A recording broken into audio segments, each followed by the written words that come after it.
I grew up in a normal dysfunctional family, just like the rest of you.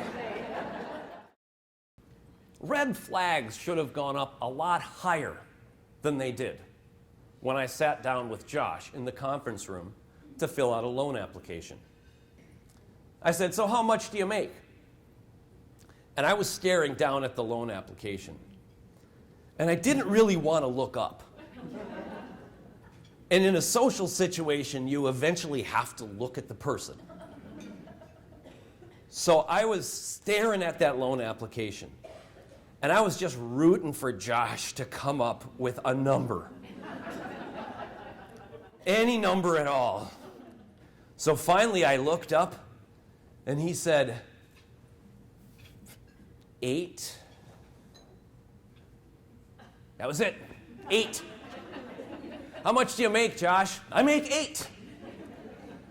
I didn't ask. I just wrote down 8. I was out to lunch with a friend of mine, and my cell phone rang. The guy on the other end said, "Hi, my name is Bob Canada. I'm with the FBI, and I'll be taking you into custody today."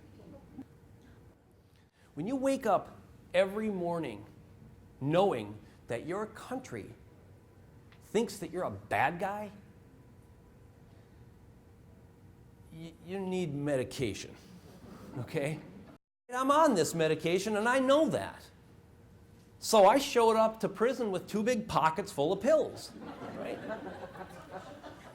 Well, they frown on that. These are real.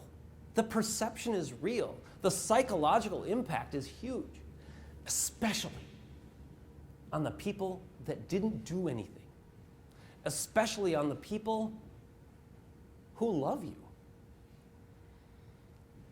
And you know, many of you are parents. You know that you have a responsibility to make sure your kids aren't scared.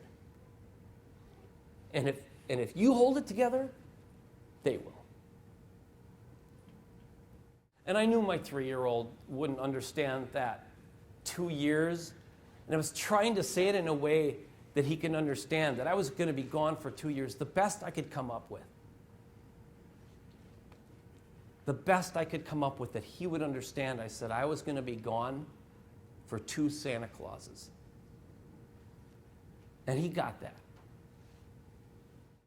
Some pretty interesting people, I have to tell you.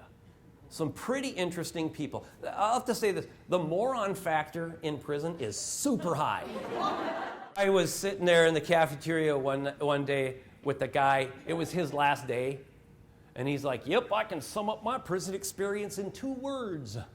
It was educational." Like, I know now that rarely does your instinct tell you to do the wrong thing first. Thank you very, very much.